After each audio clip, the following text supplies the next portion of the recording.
The following may contain offensive language, adult humor, and or content that some viewers may find offensive.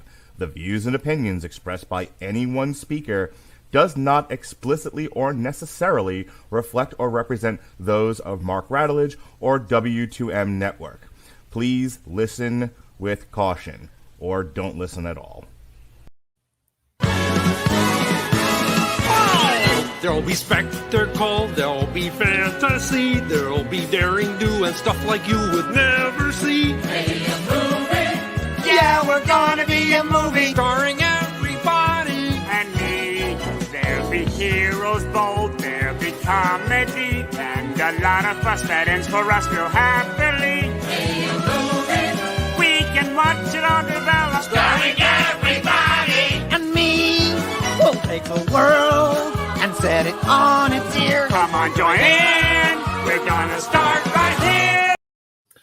And we are going to start right here. Hello, and welcome to Triple Feature. I'm your host, the mandated reporter, and frankly, I'm mortified, Mr. Mark Radulich. And joining me on his whirly gig is the Protocol Son, the Velocipaster, the Hobo Samurai, apparently, my prince. Whereas I am the king, he is the prince of crap movies. Ladies and gentlemen, he's still holding nerd land against me. Jason Teasley, how do you do, sir? You are not only muted, but you're like on a roller coaster.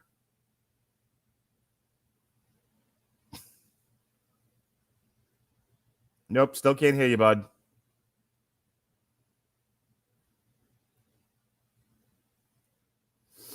Oh, Jason. Well, while he figures it, nope, Jason still can't hear you, bud. There you go. Now you're muted. Nope, you're still muted. Yeah, I got nothing. Well, Jason figures his life out. I mean, when I actually hear him again, he can jump in. Tonight, Triple Feature, we're going to be looking at the Grindhouse double feature, which consisted of Death Proof, directed by Quentin Tarantino, and Planet Terror, directed by Robert Rodriguez. Those featured fake trailers. One of the fake trailers was developed into a full-length feature-length motion picture, and that was Hobo with a Shotgun. And that stars Rutger Hauer, and we're going to be talking about that as well. As, like I said, as Jason figures his life out, let's do some shopkeeping here. So Grindhouse is a 2007 American film written and directed by Rodriguez and Quentin Tarantino. It was presented as a double feature. It combines Rodriguez's Planet Terror, a horror comedy about a group of survivors who battle zombie-like creatures, and Tarantino's Death Proof, an action thriller about a murderous stuntman who kills young women with modified vehicles. Planet Terror stars Rose McGowan, Freddie Rodriguez, Michael Biehn, Jeff Fahey, Josh Brolin, and Mary Shelton. Death Proof stars Kurt Russell, Rosario Dawson, Vanessa Ferlito, Jordan Ladd, Sidney Tamila Poitier, Tracy Thorns. Yeah, I hear you now, Jason. Mary Elizabeth Winstead, and Zoe Bell. Grindhouse pays homage to the exploitation films of the 1970s, of which I am a huge fan, with its title deriving from the now defunct theaters that would show such films. As part of its theatrical presentation, Grindhouse also featured fictitious exploitation trailers directed by Rodriguez, Rob Zombie, Edgar Wright, Eli Roth, and Jason Eisner, and I think they've all been made into full-length movies at this point. I thought only Machete was made into a full-length movie. Yeah, Machete and Hobo with a Shotgun. I feel like more was done with some of this other stuff. We can read into it in just a second, but you and I, you know, I've said this a couple of times this week. Back when we used to have fun on this network, sometimes people would just throw a pitch out there, like, you know, it'd be fun to talk about this movie or these movies, and we would just do them. They didn't synergize with anything. There was no reason for it. It wasn't like a holiday that we were trying to sink into. It was just we're movie fans. We're friends. We like talking about this stuff, so let's do it. And so back in the pre-social era, Jason and I were talking about Hobo with a Shotgun. And I'm like, well, if we're going to do that, then we also have to talk about Death Proof and Planet Terror. At the time, I didn't even realize Hobo with a Shotgun was a real movie. But yeah, of the Grindhouse movies in their respective days, the only one that I was familiar with was Death Proof, because it was the only one I was interested in. I was not interested in Planet Terror. So I'd actually seen Death Proof before, and it's one of my favorite Tarantino movies. Planet Terror, I watched for the purposes of this review. How about you, Jason? Death Proof is probably one of my least favorite Tarantino So films. No, I mean, I just think it's a little wordy. It's so it's a lot wordy. Yeah, I'm just saying it's just so dialogue driven. Mm-hmm. But I mean, it's not a bad film by any right. It's just for my style of movies I like, it's way too dialogue driven, and I kind of get in that lull of, it kind of drags for me here. Now, Planet Terror, on the other hand, action packed, not very dialogue heavy, but definitely one of the higher end films that I like in this Grindhouse thing. Tarantino does a great thing, and you see a lot of homages in Death Proof. But I think it's a great movie. It's just, like I said, it's just way too wordy for me. And what's funny about it is Tarantino himself stated that this is probably one of his least favorite movies that he made. Is it really? Yeah, I was reading it. It's on IMDb. He said it's not. He said it's one of my least favorite movies I made. He said it's a great movie. He said it's just not one of the movies that he said that it's not his. It's really outside of his style. Mm-hmm. And he said it's, in his personal opinion, it's one of his least favorite movies. So I just want to kind of read through the history and development here, because I truly do find this stuff interesting, Jason. It's one of the reasons why I wanted to do it. And I tell you, like, the concept of doing the Grindhouse feature with one of the trailers that made it into a movie appealed to me just because it gave me an opportunity to just geek out a little bit on some film history that I don't always get to talk about. You know, we spend so much of our time with Damn You Hollywood talking about new movies. This era of filmmaking, we don't necessarily get to explore very much for one reason or another. So, pardon me if I if I have my geek moment. Oh, go right ahead. And what's really interesting, when I first seen both of these, Planet Terror and Death Proof, I actually seen them in theaters. So it was a really cool experience, because, the Grindhouse films is something that me and you explore a lot, especially when we do our B movie reviews and stuff. Right. It's that kind of subgenre of movies that we explore. So this was it kind of meshed both of our wheelhouses, because we had a very intense movie, a horror movie, and an interesting movie, and a movie, and it hit all aspects that me and you do, and it was in the realm of our B movies and the Grindhouse films that me and you enjoy. Yep. The idea for Grindhouse came to Robert Rodriguez and Quentin Tarantino when Tarantino set up screenings of double features in his house, complete with trailers before and in between the films. During one of the screenings in 2003, Rodriguez noticed that he owned the same double feature movie poster as Tarantino for the 1957 films Drag Strip Girl and Rock All Night. Rodriguez asked Tarantino, "I've always wanted to do a double feature. Hey, why don't you direct one and I'll do the other?" Tarantino was like, "Fuck yeah. We got to call it Grindhouse." So we're all in here. The film's name originates from the American term for theaters that played all the exploitation genres: kung fu, horror, giallo, sexploitation, the good old boy redneck car chase movies, blaxploitation, a favorite of mine, spaghetti westerns, all nunsploitation, another good one. All those. Oh, I just had a flashback of that series we covered. Oh, gave me an aneurysm. Which one? The Nun, the Warrior Nun. Yeah, Warrior Nun. Oh, they got renewed for a second season. If you want to do that one, you gotta contact Alexis. Is that a what? My mic's going out. What? I can't hear you. Is that going to be a no from you, dog? Yeah, that's going to be a no from me, dog. The first season was tragedy. According to Rodriguez, the posters were much better than the movies, but we're actually making something that lives up to the posters. Rodriguez first came up with the idea for Planet Terror during the production of The Faculty, which is actually one that I wanted to do on this, but that was in the before time. I remember telling Elijah Wood and Josh Hartnett, all these young actors, that zombie movies were dead and hadn't been around in a while, but that I thought they were going to come back in a big way because they've been gone for so long. Yeah, I'm having some troubles today. I said we've got to be there first. I had a script they'd started writing. It was about 30 pages, and I said to them, there are characters for all of you to play. We got all excited about it, and then I didn't know where to go with it. The introduction was about as far as I'd gotten, and then I got onto other movies. Sure enough, the zombie movie invasion had happened, and they all came back again. And I was like, I should have known. I should have made my zombie movie film. The story was approached again by when Tarantino and Rodriguez developed the idea for Grindhouse.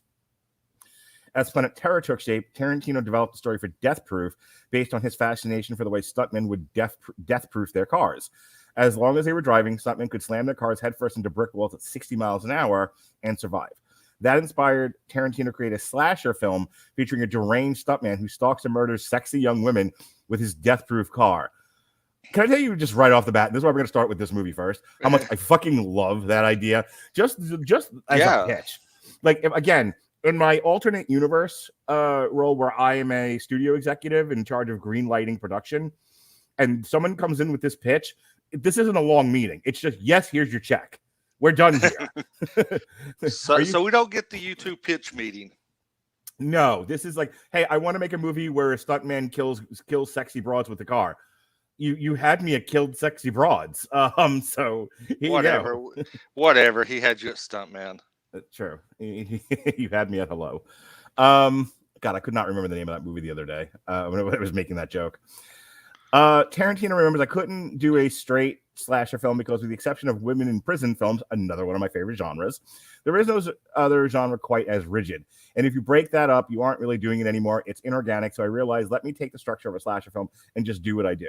My version is going to be fucked up and disjointed, but it seemingly uses the structure of a slasher film, hopefully against you. According to Rodriguez, Tarantino had an idea and a complete vision for it right away when he first started talking about it. He started to tell me the story and said, it's got this death-proof car in it. And he says, you have to call it death-proof. Because, let's be right on the nose. Yeah. Roll credits. I helped title the movie, but that's it. Of the car chases, Tarantino stated, CGI for the car stunts doesn't make any sense to me. How is that supposed to be impressive? I don't think there have been any good car chases since I started making films in 1992. To me, the last terrific car chase was in Terminator 2, and Final Destination 2 had a magnificent car action piece. That's the only thing anyone remembers from that series. In between that, not a lot. Every time a stunt happens, there's 12 cameras, and they use every angle for avid editing, but I don't feel it in my stomach. It's just action. So with that said, let's talk about Death Proof first. Three friends, Arlene, Shauna, and radio disc jockey Jungle Julia, spend a night in Austin, Texas for fun, unknowingly followed by a mysterious man in a souped-up stunt modified 1971 Chevy Nova. So in high school, Jason, I had a 1976 metallic green Chevy Nova. And yes, as I learned from personal experience, you could bang the shit out of that car. You could ram it into everything. They were like tanks. Mm-hmm. The Nova was like that, especially that body style. It was like a tank. It would distill a line from Time Is. It took a lick and kept on ticking. Yeah, if you really wanted to kill a bitch by hitting him with a motherfucking car, think no further than the Chevy Nova. Holy cow, dude. I love that car. I mean, granted, this was 1994 and mine was a 76 and it was not souped up. The only thing I did with that motherfucker was put a new radio in it. They're about my age. Remember those? Remember the old like blah punks, or whatever, where they had a handle on them because you didn't want anyone to steal your fucking radio. That was a thing. I had one of those. I had one of the detachable faces. Yeah, detachable. People used to carry that shit around like eyeglasses. I feel attacked. God, I mean, I thought I was coming on here to have fun, not get attacked. Yes, I remember the portable car radio days. Gosh, I'm so old. Anyway, the man, stuntman Mike, stalks the young women with his death-proof car, eventually killing all three and additional friend Lana Frank. 14 months later, stuntman Mike, now in Tennessee and driving a 1969 Dodge Charger, tails another group of young women, Lee Abernathy and stuntwoman Kim and Zoe, a group of women working below the line in Hollywood whose stock 1970 Dodge Challenger proves a worthy adversary. And so basically, as the plot synopsis goes, there's this really, really long extended sequence of everyone just hanging out in a bar. And one gal gets into Kurt Russell plays the stuntman. One gal gets into Kurt Russell's car and he takes her home, Daddy-O. And he doesn't go home. He instead follows the set of 3 girls who are also driving home, and wrecks, it just drives into him, killing the passenger and all 3 of the women, which we'll talk about in vascular detail in just a moment. The movie kind of then resets, and you met an entirely new set of characters led by Rosario Dawson, and they run afoul of Kurt Russell, and Kurt Russell tries to run them off the road, and they fight back. This is all happening while one of the women is hanging on the hood of the they decide what was it they called it, it's a mast, yeah, raising the mast, I think it is something along those lines. So, which is basically, as the car is driving at high speed, you crawl out of the window, you crawl onto the hood, and you just kind of surf there. So she's on the hood while Kurt Russell's ramming the car. Eventually, they get the upper hand, and they run him off the road. The 3 girls beat the living shit out of Kurt Russell, and the movie's over. So well, you skipped a little bit there, because he runs them off the road, and he gets out, and he's kind of like really condescending. He's like, "Well, sorry, ladies," and then he gets a fucking bullet in the shoulder because he did not expect that. So that, and then it goes from and he's like, "Oh shit, I got to get out of here." And then they decide. Then these 3 ladies decide, "No, fuck that. We ain't going to let this happen." And they're like, "We're going to kill this motherfucker." Right. So they become. They're going to hit that motherfucker with a car. And it goes from Kurt Russell being the predator to the prey. Sure. And it's instantaneous. And they fucking wreck this man's life. Literally. Yeah. I kind of got on Alexis the other night because she was talking about like, "Oh, I'm a trained fighter," and I'm like, "You're on this with 3 other adult men all trained in combat sports. You don't have a fucking chance." Oh, I don't remember what it was now. It was we were talking about when I think it was you who was like, "You want to play games? Let's we're all on a desert island." Which Radulich and Broadcasting member relates it to the end, and I'm like, "Okay, Pat takes out Alexis first," and there's no way he doesn't, given those rules. And she's just like, "Oh, I'm glad you didn't give me a chance," and I'm like, "Against Pat, you asshole. No." Yeah, it's like Winfrey and Pat are like my 2 condemned final people. Like, and I even said this in the chat. It's like I could see the final showdown on a beach in a thunderstorm with Pat and Winfrey going at each other and just fighting to the death till both of them die, and it's a draw, because those are 2 guys on this network I feel they could hold their own. Oh, you can't forget Andrew. Andrew's trained too. Well, I don't know Andrew that well, like on the level that I know. Trust me on that one. That's there's a triple threat at the end of this movie. Okay, so we'll throw Andrew in there because, like I said, I don't know him on that level, so I don't know. But Pat and Robert would be that really sneaky, like off Predators, like the doctor from Predators. But he would totally fuck you up with the fighting style. Please put in the chat. Take a minute while I get us back on track here to put in the chat. Robert Winfrey is the Topher Grace of Radulich and Broadcasting. Okay, let's leave it there. Let's watch his head explode. Yes. So anyway, I want to talk about Death Proof now. So as great of an ending as that is, I mean, he's shot in the shoulder, he's wrecked in a car wreck, and then 3 women beat the living shit out of him. Sure, I'm gonna let that one slide. Under normal circumstances, the average man versus the average woman's not gonna do that well. But anyway, that's not the point. Grindhouse is awesome. If you can get past here's the thing, and I talk about this all the time in terms of like film structure and content. Movies made in the 70s, of which this is aping, are slow writers. They are very dialogue driven because they could not, back in the old timey times, budgets for movies were small. Budgets were relative to the expected take of the movie. So if you had a hit on your hands, in terms of multipliers, they were always very high. So you make Ghostbusters for a song and you have a huge hit on your hands. Yeah, sure, it makes shit tons of money. You shot it for nothing. So, and especially a lot of these Tation movies, exploitation, blaxploitation, nunsploitation, spaghetti westerns. Yeah, they would shoot these things for maybe a couple of $100,000, and if you happen to have gotten 1 or 2 million people, dollars in box office, you had a hit on your hands. And that's how it isn't until like the last 20 years, I think, where budgets ballooned so out of control that if it didn't make $1 billion, you didn't have a hit on your hands anymore. You know, like we've been lamenting Black Adam. Black Adam was shot for $200 million, and it's gonna be considered a bomb because it didn't crack $500 million, which it doesn't seem like it's going to. That's you know. So I look at a movie like Death Proof, going back to that, and I'm okay with how talky it is. Again, I get that that's not everyone's bag, but you got to also think about film structure in terms of if you're going to kill off a whole bunch of characters, you have to take time to get to know them. And I think that's my one criticism of Death Proof is those first 3 girls that he kills, I'm not really in love with. The second set of girls, I don't want to see die, and that might have also been purposeful. But on the other hand, if you're rooting for the monster to kill the vixens, I'm not entirely sure you wrote your vixens all that well. What do you think? Well, yeah, and you got to look, you know, and I want to tie this in a little later. You got to look when this was released. It was released as a double feature. Mm-hmm. You had Planet Terror first, which is that high point.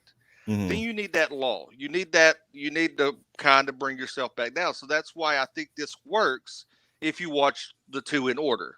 Sure. I agree with you. The first 3 girls we spend a lot of time with, mm-hmm. but there's really no substance there. The outside of the striptease scene, the first half of that movie is kind of forgetable. Yeah, and, well, it's 3 vapid girls talking about fucking dudes. Yeah, not much of anything else. And outside of, you know, the set structure, the aesthetics, the nods in the background, like you've seen the shirt Kurt Russell wears in Big Trouble in Little China, hanging up by the jukebox. I don't know if you noticed that, but it's there. But yeah, I mean, and you see these nods that he puts in films, and that I think that kind of, because there's a lot of them in the first half of this movie, not so much the second, and I think that kind of took me out of the first half of the first section of that, is because you notice the subtleties rather than caring about the substance of the 3 girls. And how the one girl gets murdered is like insane, because she just smacks off the windshield pretty hard. Okay, and we need to talk about that. So it's a stunt car, and the driver is boxed in and protected so that when the impact happens, he's covered. But there's nothing there. There isn't even a seat. He has to like install like a portable seat for her to sit there. There's no belt. There's nothing. So when she's just like, "Fuck you, let me out of here, you psycho," and he's just like, "Whoop," you know, she goes crashing into the window, this like bulletproof window, and breaks her nose and everything. And then he stops short, and her head just crashes into the windshield, which is an immovable object because it's a death-proof car. That's one hell of a way to go. Like, she's essentially battered to death with a car. Yeah, it's basically human blender is what because and he tells her the line. He said, "Well, you know, you'd be safe if you were sitting where I'm sitting," and it's just so brutal, and it's a really cool concept. Like we said, it's a cool concept for the style and the movie itself. Kurt Russell's line delivery historically tends to be a bit showy, a bit acty. You know, like he does. I would not call Kurt Russell, unless he's really trying hard or really controlled by the director, to be the most convincing of actors. However, he has charisma for days. He's one of the more charismatic actors out there. When you watch Kurt Russell in a lead performance, you know you're watching an actor perform, but the performance is so good you don't care. He doesn't handle realism all that well. But when you're looking for a character to come through the screen, you know, and enrapture you as an audience member, there almost is no better than Kurt Russell. And so here you have to have him kind of give you "we all go mad sometimes" moment. So when he tells her which way you going, left or right, she's like, "Oh, I'm going right." He's like, "Well, that's unfortunate because I'm going left and so are you. And you wouldn't have gotten scared right now if you were going left too. But I guess you just have to be scared." And it's like, it's almost like Christopher Lloyd, Roger Rabbit moment of "remember me, Eddie," with, you know, without the googly eyes. Like the sheer terror and like insanity in that scene, the insanity of his face when he says, I guess you'll just have to be scared now. Yikes, man. Like, I've seen enough horror in my, especially in recent years with the rest of you nuts. You know, I've seen enough gross stuff. Nothing quite as scary as Kurt Russell in that moment. Right. And that's something I'm going to lean in on. He was one of the finalists. The other finalists to play this character was Mickey Rourke, Sly Stallone, and Vig Rhames. I don't think I love all three of those as an actor. Mickey Rourke probably comes the closest. But I don't think he fits the mold of this character because he's more of the premise of this. He's a stunt guy that has a charming demeanor, is kind of attractive. Mickey Rourke in 2007 was the wrestler. He was, he wasn't, he wouldn't have been able to pull that. To see him, because you have to have some kind of realism to be this guy has to be able to convince this girl to leave with him. Yeah. I don't think that and I don't think, and the line delivery is from Kurt Russell is great because he is that little bit over the top showman. And another quick nod in this, what I liked is if you ever noticed anytime he got in the car, he looked right at the camera and smiled. That was a nod to Burt Reynolds in this, like the Smokey and the Bandit movies and everything, because he did the same thing. It was kind of a wink and a nod, and it was kind of an homage to that. But Kurt Russell can be terrifying. I mean, because he's such a charming guy and his antics are over the top. When he does play serious, right? It's so much more. It's a so much more subdued performance when he's ego in Guardians of the Galaxy 2. But when he turns it on and he's just like, I've killed lots of people and your mother. It's like, yikes. And with no compassion, just deadpanned. Yeah. So yeah. All right. Anything else about Death Proof before we move on? No, now we're going to get into my favorite of the two. Yeah, all right. Planet fucking Terror. I watched this Saturday night. My girlfriend came over and we watched it together. It's the first time I watched this, and I was into it at first, and then after a little while, I was like, "This is fucking boring as shit." Oh wow! See, I don't get that. It's so well. See, this is out of your wheelhouse. You're not into the body horror. You're not into the, the blood and guts. I mean, look, I'll sit there and watch a David Cronenberg The Fly. That actually goes someplace. I think let's get into what the plot is of this, but just my first viewing of Planet Terror. Now, granted, I watched it at 11 o'clock at night. That might have been part of the problem, but in bed. But I think from what I remembered of the trailers from back in the day, there was just a lot more going on. I think in my head I confused Planet Terror and Mars Attacks, and sometimes I think they're the same movie. No, that might be part of the problem. Vastly different, dude. Someday I got to talk about Mars Attacks. That movie is fucking amazing. I've never seen it. Oh, you've never seen Mars Attacks? Oh, it's so good. All right, so Planet Terror. In a rural town in Texas, go-go dancer Cherry Darling decides to quit her low-paying job and find another use for her numerous useless talents. She runs into a mysterious ex-boyfriend, El Rey, at the Bone Shack, a restaurant owned by J.T. Haig. Meanwhile, a group of military officials led by the demented Lieutenant Muldoon is making a business transaction with a scientist named Abby for mass quantities of a deadly biochemical agent known as DC-2, codenamed Project Terror. Muldoon learns that Abby has an extra supply on hand and attempts to take him hostage. Abby intentionally releases the gas into the air. The gas reaches the town and turns its residents into deformed, bloodthirsty, man-eating psychopaths, mockingly referred to as sickos by the surviving humans. The infected townspeople are treated by the sinister Dr. William Block and his abused, neglected anesthesiologist wife, Dakota, at a local hospital. As the patients quickly become enraged aggressors, Cherry and El Rey lead a team of accidental warriors into the night, struggling to find safety. Okay. I'm going to go ahead and let you take the lead on this discussion because I kind of dominated the Death Proof stuff, the Death Proof conversation. So take it away, Jason. This is probably, like I said, this is my favorite out of the two Grindhouse movies that we're reviewing today. It is so over the top and just so fun. I can't help but not smile because, and I thought this would be something you like because, we have that 70 exploitation movie.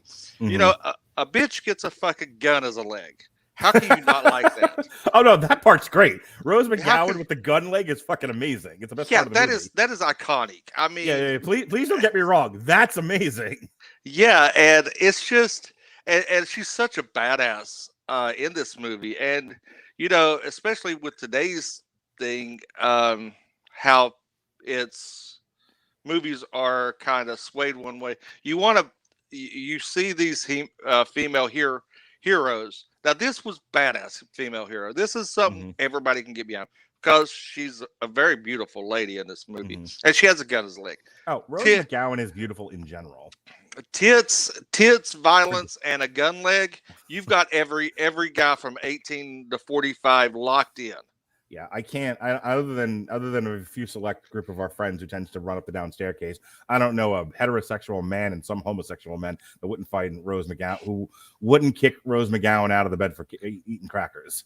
Right. So, and the underlying tone of this is Josh Brolin. Josh Brolin plays this doctor. He plays such a fucking douchebag and an asshole. But it works for him. That's what's weird is you forget Josh Brolin is a presence on film. I mean, he's no old boy that you still hold against me, but just a presence on screen that he comes off as this really menacing douchebag, and especially when he gets infected, is like you're like this. He's going to fuck some shit up. Now there is some parts of this movie that do make me a little squeamish. Like when he's doing it's like one of the first people that come in and he's looking at the face and it bursts and goes on his. Yeah, that's kind of one I'm like, and the chewing on the thermometer. Throughout the entire thing, and the EMT goes, "That's not sanitary." He goes, "Well, it's only in my mouth." It's like some of the line delivery that he gives is really, really on point.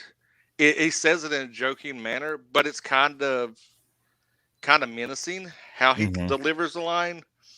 So, but this is for me, it's just a movie that you could sit down, put on, have in the background, just kind of, you don't need to be fully invested in it. You don't need to be like paying attention to film detail to break down the cinematography. It's just a fun movie to have on the background to kill about 2 hours and just relax and just zone out, have fun. And it's a great popcorn movie for me. I don't hate the movie. Don't get me wrong. And I think for what it is, I think it works. It's just, I think I had different expectations. One, again, confusing it with Mars Attacks. There's a lot of people running across screen like on fire and shit like that. They're being like chased by an alien with a gun. And I thought there'd be more of that kind of a thing with Planet Terror. Like, again, I remember the trailer for it, and it was a lot of like, oh no, zombies and people running across the screen. And so much of this movie takes place in the hospital. It is I think the runtime on this is, let me see. Hour 45. Yeah, the run is it's an hour and 45 minutes. Sorry, it's 191. Yeah. It's 105 minutes, it says here. So yeah, an hour and 45. Math. Yeah, it's hard. Fucking magnets, how do they work?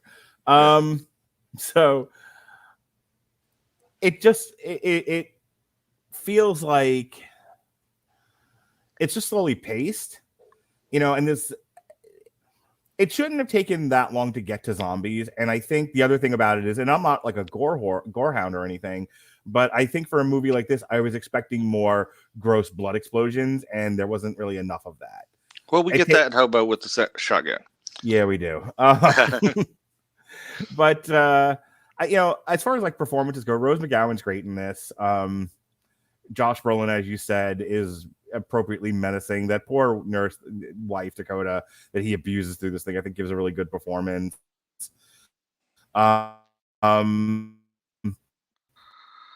I wish they had done more, and then he's kind of there at the end, and I wish he had been kind of around in the beginning, as a bit of a spoiler.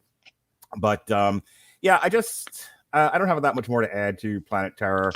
I've got one final thought. You keep going back to the trailer. Go ahead. You keep going back to the trailer. In the 70s, with these Grindhouse movies, they did trailers different. We're used to trailers now.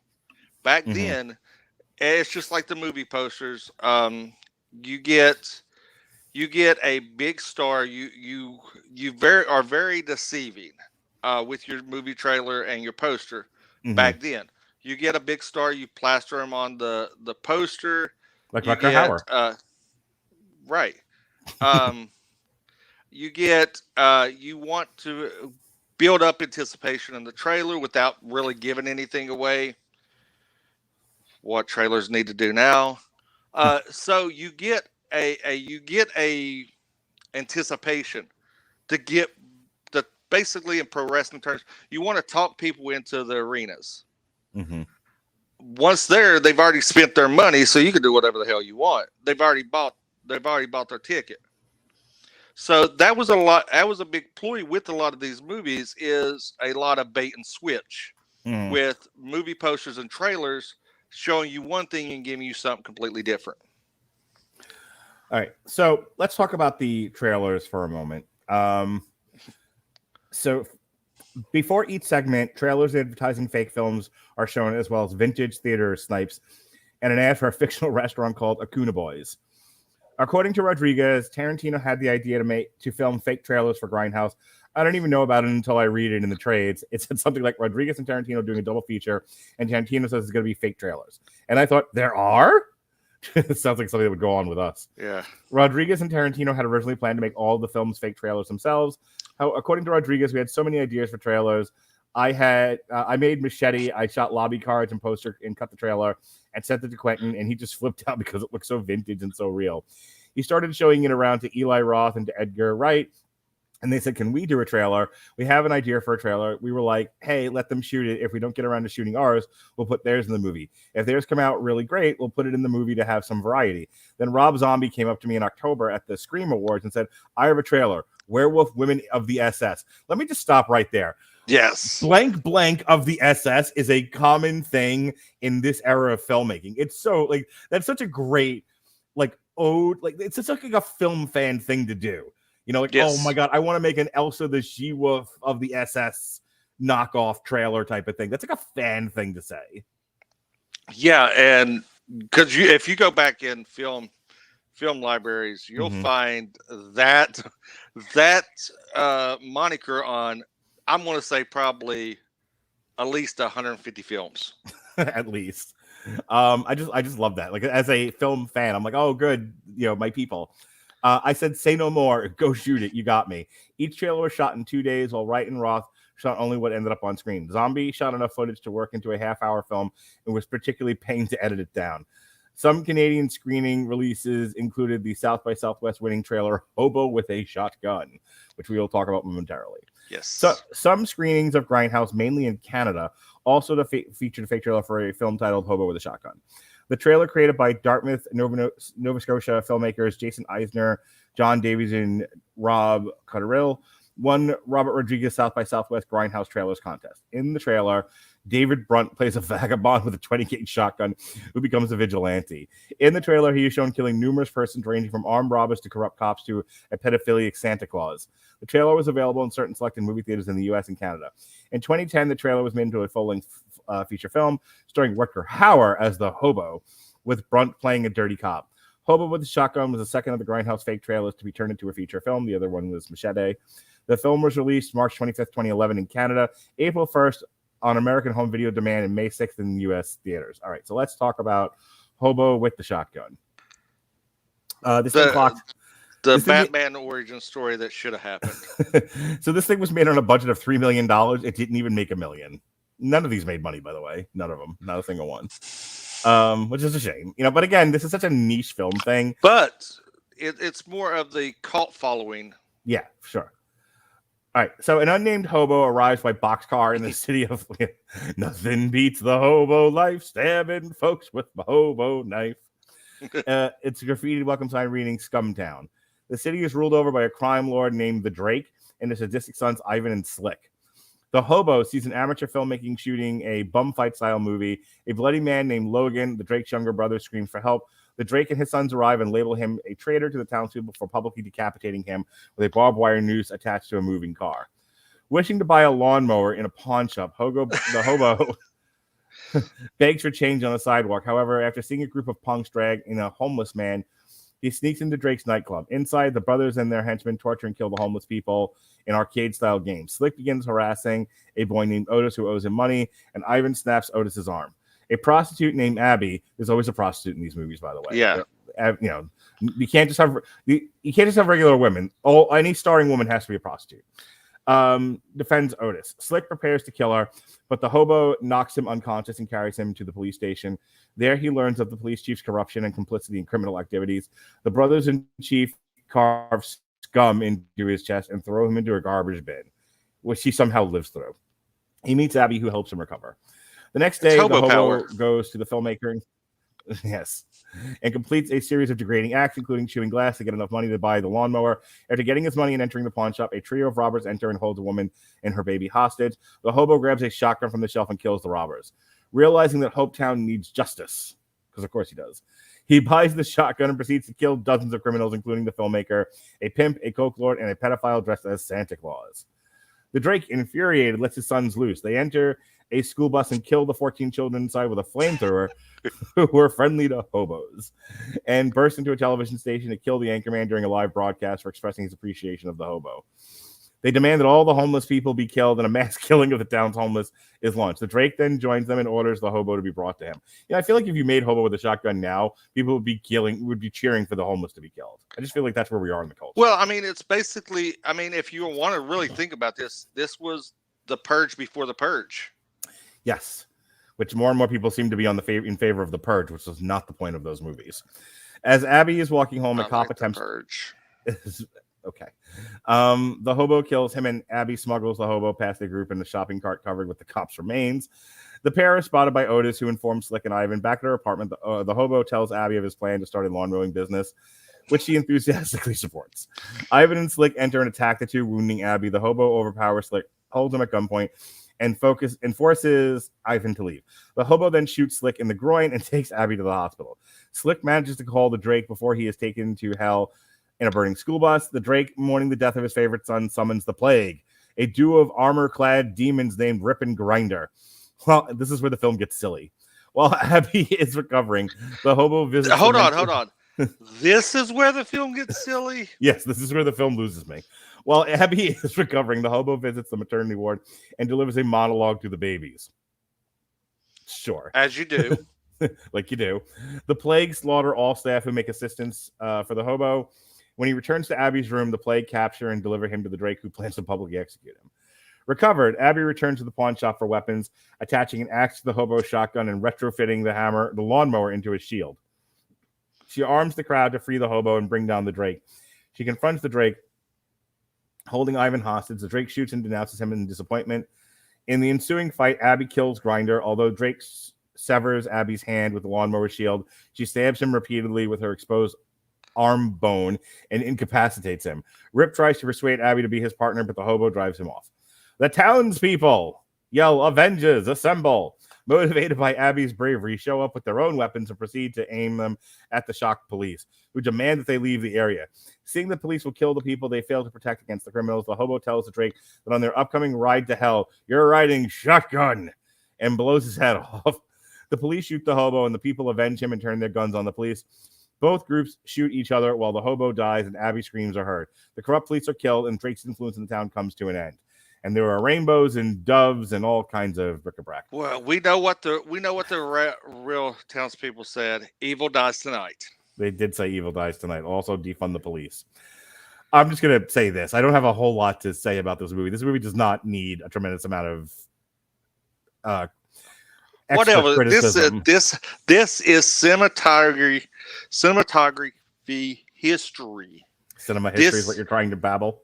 Yes, words are hard. This should go in the museums, be studied. The National Library of Film. Yes, this deserves National Library of Film accreditations. This deserves all the awards. I want an Oscar. I want an Oscar. I want an Emmy. I want an MTV Movie Award. Give me the Moon Man. But no, this movie is exactly what it's supposed to be. Outlandish, insane 70s type. So much of 70s filmmaking is like revenge fantasy. Yeah. And this is like the ultimate, when you think about homeless people, they are the most vulnerable outside of children. They're the most vulnerable amongst us. What happens when you give superpowers essentially to the most vulnerable? They go crazy and they take revenge and power trip. Yeah. So this idea of like, let's take a homeless guy and give him a shotgun. I mean, I'm just wondering where he got all the ammo.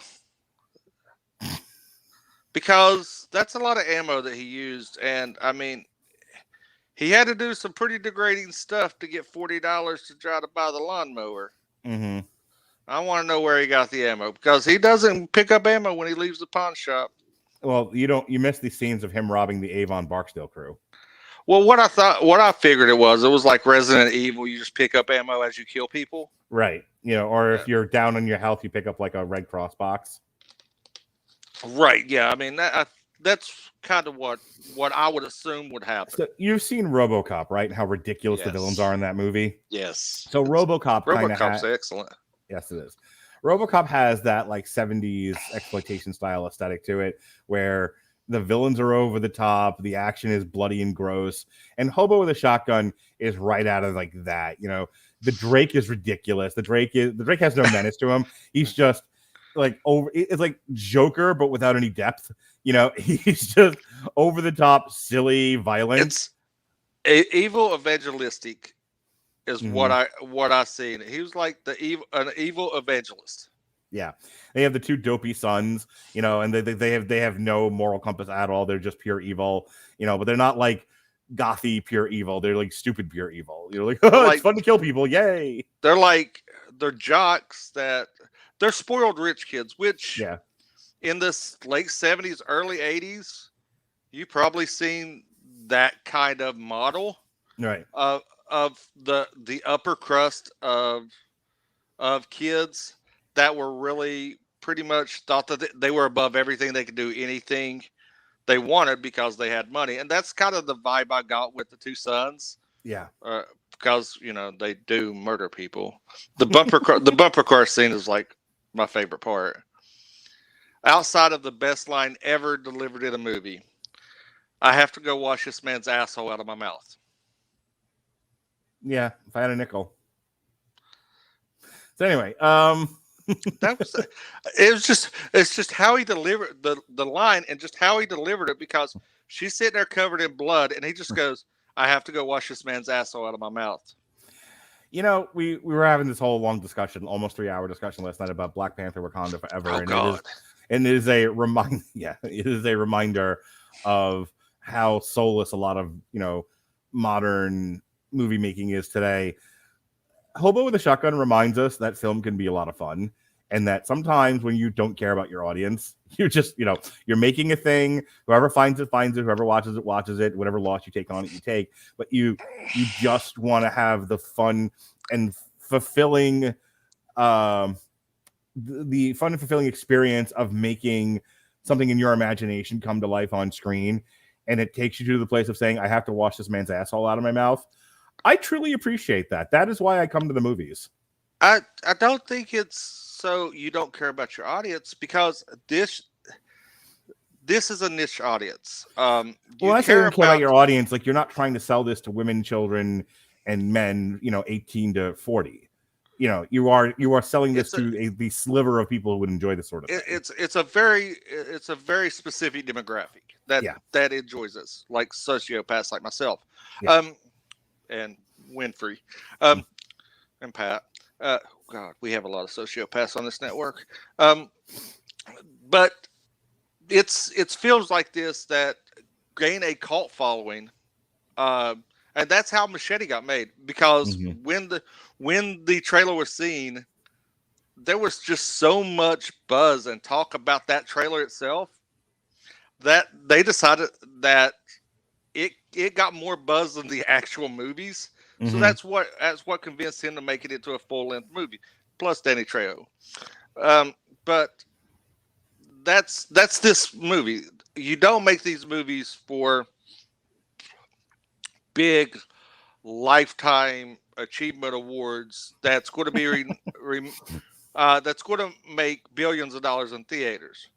You make these movies for a cult following that enjoy your film, and the fact that there's an idea that you want to do.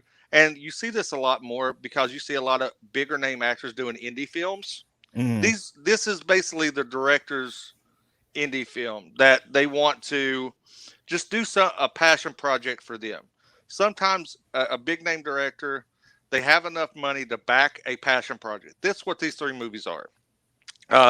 Going back to the first two movies, the Grindhouse movies, like the idea that they dated the film. You had the scratches, you had the dubbing, you had the certain rewinds. That was because they wanted to do that. This was a passion project for them. They didn't care if that made money. They make big budget movies that make money. This was a passion project. This was something that they want to do, and they have an audience and a following where they can do this to make a little bit of the money back. It's not going to be a budget success. Hobo with a Shotgun is basically, I seen it as pretty much as a look into the darker side of people. Like you said, you give somebody power. We have all these superhero movies. Superhero movies start with tragedy. Name an origin story that doesn't start with tragedy of some sort. It's not really there. This is this is a realistic superhero movie. Like if somebody didn't have superpowers, they could go out and be a vigilante. This is like Batman. This is like a broke Batman. Bruce Wayne on welfare is what this is. Bruce Wayne if he didn't become a ninja. Yeah, this is Bruce Wayne. Well, I mean, he became a ninja because he had the money to go study. This is it. This is if Bruce Wayne was born into poverty and was getting a state assistant check every month. There's your TikTok video. But it's kind of based in realism, and people don't see that because we do have a huge homeless problem. We do have a huge divide in classes, and this is what basically turns the light onto what if they had the power to make a difference? How would they would abuse that power? I'm going to give it up. Last thing I want to say on this, and then we'll start to close out. I want to give it up for Rutger Hauer. He didn't have to do this, but I think, as an actor, I wouldn't call this stretching, but I think as an actor, you do like to play. And I think it was like, hey, Rutger, you're getting up there in age. What if you were like a crazy homeless guy with a shotgun? He's like, you sold me at crazy homeless. Yes. Yeah. I mean, and he just like, so much of performance, so much of the craft of movie making is the director really guiding the actors, working in collaboration with the actors to create the best performance possible. But what if you just let the actor play and just shot him doing what he thinks is right for that role, and you're not really directing him as such, other than blocking out his movements in the scene? Because I feel like Jason Eisner really did that with Rutger Hauer here. It's like, you have Rutger Hauer, just let him play, he'll be fine. And then he's got this really juicy part of like a crazy homeless guy with a shotgun who's out for revenge against, insane criminals. Like, you don't need Marvel level directing there. You can just let the experts that you've hired to make your fantasy film do what they do best, and magic happens. And while Hobo with a Shotgun is not Nomadland by any stretch of the imagination, no, it is still a fun watch, and I was wildly amused while I was watching it. And I'll give you the last word. Yeah, this is, like I said, this is one of those things that I feel that they just turned the camera on and said, "Here's the outline. Just be within this outline. This is what we're shooting. because this isn't really heavy on dialogue. Mm-hmm. A lot of Rutger Hauer's mannerisms and body language portray the tone and stuff that he feels. So it's really one of these things that it's just like, go have fun. This is a movie where he probably, like you said, he probably just look at Rutger Hauer. Okay, we have a homeless man who's a hobo. He has a shotgun. He kills people. Make magic and just turn the camera on. And again, taking it all the way back to where we started with this discussion, when you just love film, when you love to see people's imaginations come alive on the screen, it doesn't always. I think my problem with the modern film landscape now, between the makers and the studios and the fans, is everybody wants the Avengers.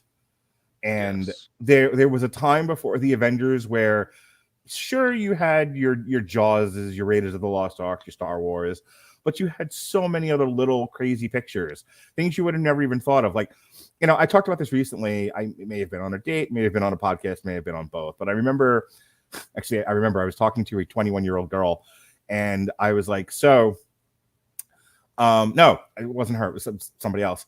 And I was like, so I used to go to the Tower Records, and I would scour through the Tower Records looking through like the Something Weird videos and the Soul Cinema stuff.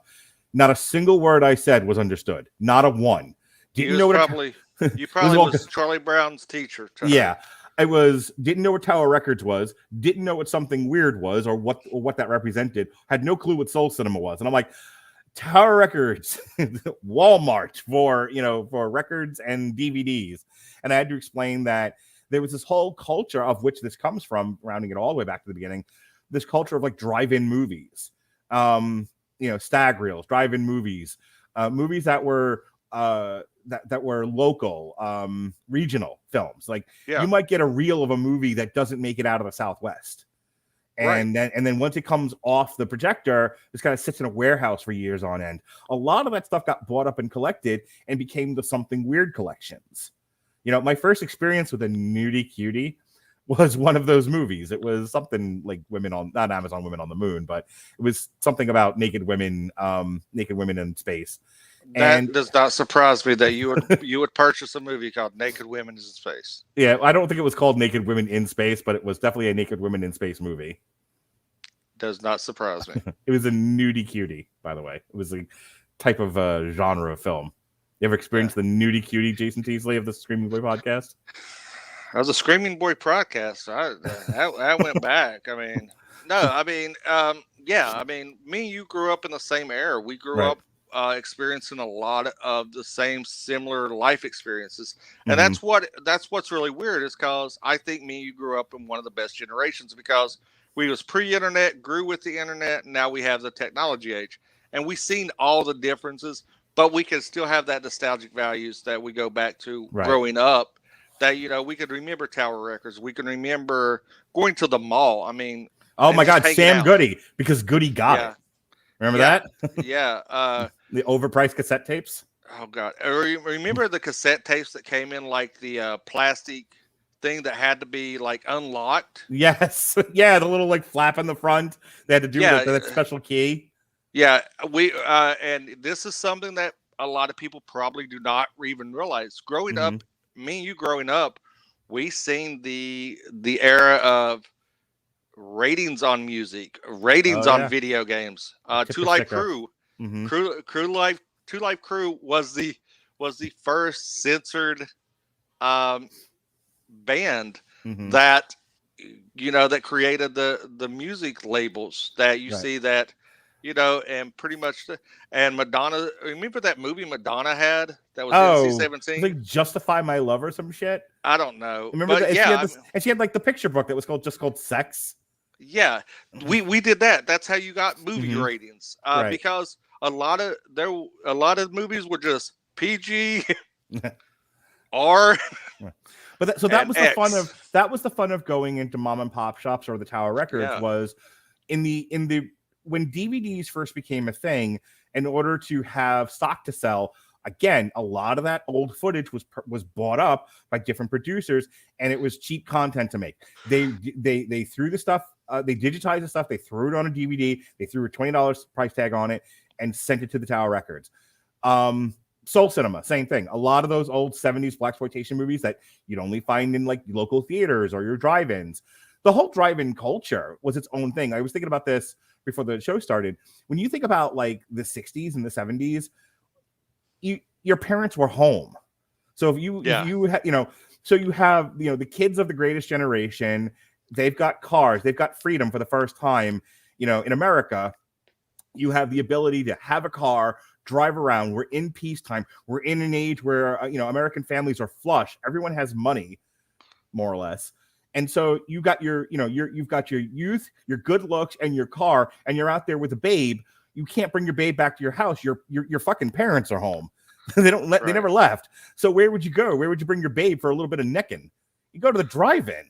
See, these kids today, they don't know. They know about Netflix and chill, right? Yeah. Or Hulu and Roofie, whatever you call it. It's not drive in and dicking. Exactly. Not drive-in and necking. But that's what you did back in the day. And so drive-ins had to have fresh fucking movies to show, and they would show Hobo with a Shotgun or Death Proof or Planet Terror. And I miss those days, Jason Teasley. I do too. I miss those, even though I'm born in 1976 when much of this was coming to an end. I miss the era that I wasn't born in. But yeah, I mean, just as my final thought here, it closes out a lot of things you do, and an appreciation you have grown for each other, because before we started doing a lot of these movies, we didn't realize that we had a lot more in common in the movie genre than what we did. The blaxploitations, that we did for Black History Month almost. Those films, the love of like the older 70s movies, like the USA Up All Night movies, just the ridiculous stuff that was on TV that, and I want to pitch this to you live here. I want to do a Toxic Avengers discussion, not like a real in-depth. I just want to do like a Long Road to Ruin on Toxic Avenger at some point in our lifetime. How many are there? I think there's 6. Oh, I'm not like 100%, but it's like Leprechaun. We could discuss like the good ones and the bad ones, or like Hellraiser. I think that's what we did for Texas Chainsaw Massacre. I'm like, I'm not doing all of these. We're gonna pick 3. Yeah. I mean, just because Toxic Avenger was one of those staple movies. It was basically quote unquote early 70s 80s superhero movie, and it fits a lot of genres that you like. So I love coming on here. I love doing these movies because we get to talk and we get to see our appreciation from a film industry that has gone by the wayside and has been forgotten. All right, folks. Well, we're not done with you, Jason Teasley. You'll be back in a few weeks. I don't know what else you're doing, but on my I'll be back here next week with Alexis to review the menu. Okay, you're on them. Okay, I don't have you on the menu, so let me add you while you're talking about it. Yeah, I'm on the menu. That's homecoming day. That's the night before Thanksgiving. I can't do it Tuesday in our normal Daniel Hollywood slot because I'll be at Five Finger Death Punch. You're not David, you're Jason. Yes, next Wednesday, the night before Thanksgiving, Jason Teasley, Alexis Hana, and I and Robert Winfrey will all be doing the menu, unless none of us can see the menu in time because it's in limited release, in which case we're doing Slumberland, which is going to be on Netflix. But let's assume everyone can get to a theater and be adults about this, and it's in wide enough release that we can all find it. Then yes, we will be reviewing the menu. But after that, goddamn it, pal, Jason will be back on the 15th of December for our Long Road to Ruin on the Anaconda movies. Because my Anaconda don't want none. Unless you got buns on. So yeah, Jason at the beginning of the year was like, let's do this. Wouldn't this be fun? And hey, and then I became social and I was like, okay, all of these are going away. But I was like, but Anaconda's too fun. I can't cancel Anaconda. And I couldn't cancel this one. This one I genuinely wanted. I genuinely wanted to talk about. And he was like, let's do Anaconda too. And I'm like, I haven't done a dumb Long Road to Ruin in a while. Like, just for the fucking hell. Because Long Road to Ruin used to be that. It used to just be like, what movies do we feel like talking about? Oh, let's talk about these movies. Those are fun. Because they weren't linked to anything. And then I got this idea that, maybe more people listen to the podcast if I synergize stuff. I was not correct. So when Jason was like, I want to talk about the Anaconda movies, I'm like, so do I. They're dumb. So we love the Anaconda movies. We love the dumb. So yes. Yeah. The great CGI of the Anaconda movies. Yes. So December 15th, you'll be on for that. Are you coming on for Guillermo del Toro's Pinocchio? No, I'm not. Pardon. Okay. Are you coming on for Avatar? No, hell no. Okay. Didn't like the first one. Then I think that's it for you for the year. Then. Yes. No, I think you'll be back for Cocaine Bear, which is an adult category of next year. Yes. I am so excited for Cocaine Bear. Oh my God, my wife just doesn't even understand how excited I am for Cocaine Bear. So I'm pissed about that. I'm going to Vegas the weekend that comes out, and there's no way I'm going to be able to see it in time. So we have to delay it till the second week it's going to be in theaters to review it. But I was telling her, I'm like, I don't understand. I understand we're going with sexy people to do sexy things in Vegas, but why can't we take a minute and go see Cocaine Bear? And she's like, I will fly to Vegas. Will you please? I will fly to Vegas. We'll go see Cocaine Bear, and then I'll fly back to West Virginia. That sounds great. Yeah. Come meet me in West Virginia.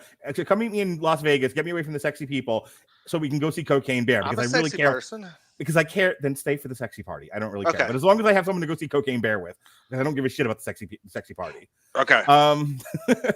Now enough about my social life. In the meantime, in between time, last night we spent 3 hours talking about Wakanda Forever because, Chadwick Boseman died. Prior to that, we spent an hour talking about Rings of Power.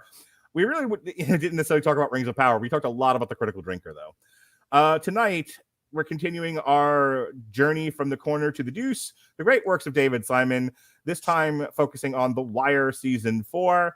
Tomorrow, assuming she doesn't cancel on me, we're looking at the Michael Pollan documentary, How to Change Your Mind, she being my old boss, Adrian Wagner. And then it's our late to the party, but that's okay. The triple feature for Veterans Day, Full Metal Jacket, The Outpost, and Hamburger Hell, and that will have Andrew Graham on it. And then speaking of fun things we used to do, hey Jason, remember when we had fun on this network and we used to do fun things? Well, there was one time that we dedicated an entire month to Alan Moore, and fuck Firestorm while you're at it. So the 3 of the 4 comic strips that haven't aired already, because we already did V for Vendetta earlier this year, we're re-airing our Watchmen comic strip, our League of Extraordinary Gentlemen, and our From Hell. And that's going to take us into Thanksgiving week. So go ahead and plug your football podcast. All right, you can find me over on Mosaic Media MC. You can find us on all platforms, part of the Mosaic Media family, where we do the second and short from the Cheap Seats podcast, talking fantasy football. Ty does an amazing job with our graphics. Definitely go check those out on Instagram and Twitter. You can find me on Twitter, Mosaic East Coast. Ty is at Mosaic_M_C. We do a lot of tweeting about fantasy football. We're right in the heart of the NFL season, so a lot of stuff's going on, a lot of discussions going on, and you can listen to us on your favorite podcasting platform as well as YouTube. All right. With that said, I want to thank Jason Teasley for hanging out with me today. Always a fun discussion with you. We always discuss fun Velocipaster movies and zombies. So until then, be well, be safe, and behave.